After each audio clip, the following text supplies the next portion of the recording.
भारत आज आधुनिक युग में पहुंच चुका है, लेकिन आज भी कई पयाढ़े लिखे लोग काले जादू का सहारा लेते हैं। काले जादू का सहारा लेना कई लोगों की मजबूरी सी हो जाती है। उन्हें लगता है कि उन्हें उनका खोया हुआ प्यार, मनचाही नौकरी इस काले जादू से आसानी से मिल जाएगी। आज भी भारत में ऐसे कई शहर हैं जो काले जादू के लिए मुख्य रूप से जाने जाते हैं, लेकिन बदनाम सिर्फ बंगाली या कोलकाता ही क्यों? निमतला घाट, कोलकाता। यहाँ पर भी बड़े स्तर पर तंत्र साधना की जाती है। यहाँ रात में गुप्त तरीके से काले जादू का अभ्यास किया जाता है।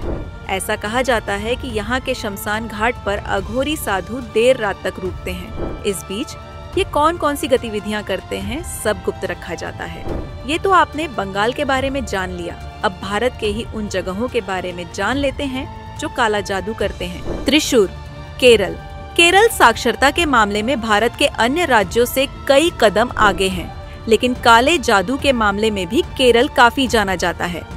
यहाँ का त्रिशूर काले जादू जैसी गतिविधियों के लिए काफी फेमस है। माना जाता है कि त्रिशूर में तंत्र मंत्र के द्वारा लोगों से ठगी का काम किया जाता है। सुल्तान शशि, हैदराबाद, आंध्र प्रदेश। हैदराबाद का सुल्तान शशि इलाका काले जादू का गढ़ माना जाता है। यहाँ कई ऐसे तांत्रिक हैं जो शादी के बाद आने वाली तकलीफों को दूर करने के बहाने महिलाओं का शारीरिक शोषण करते हैं। इसके अलावा इस काम में कुछ महिलाएं भी शामिल हैं जो परेशानी दूर करने के बहाने पुरुषों का शोषण करती हैं। मणिकर्णिका घाट, वाराणसी। यहाँ पर लोग दूर दूर से पूजा अर्चना के लिए आते हैं। यहाँ का शमशान घाट यानी मणिकर्णिका घाट काले जादू के लिए काफी फेमस है।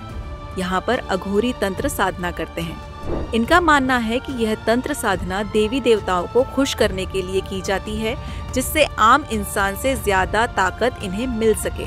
असम का मेयोंग तंत्र मंत्र के मामले में गांव हमेशा चर्चा में रहता है। लोग तो इस गांव का नाम लेने से भी डरते हैं। यह गांव असम के राजधानी शहर गुवाहाटी से करीब 40 किलोमीटर की दूरी पर है। कामाख्या मंदिर, असम में ही गुवाहाटी के नजदीक मां कामाख्या का प्रसिद्ध मंदिर है।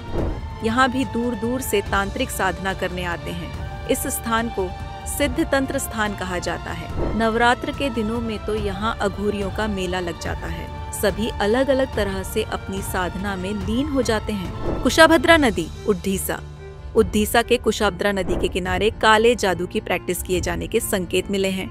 हालांकि इस बात के अभी कोई प्रमाण नहीं है। यहाँ की सर्चिंग करने पर पुलिस ने पाया कि यहाँ पर काले जादू की प्रैक्टिस की जाती है।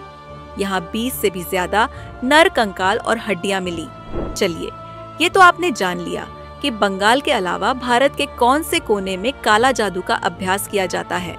अगर आपको ऐसी वीडियोस और देखनी है तो चैनल को सब्सक्राइब जरूर करें।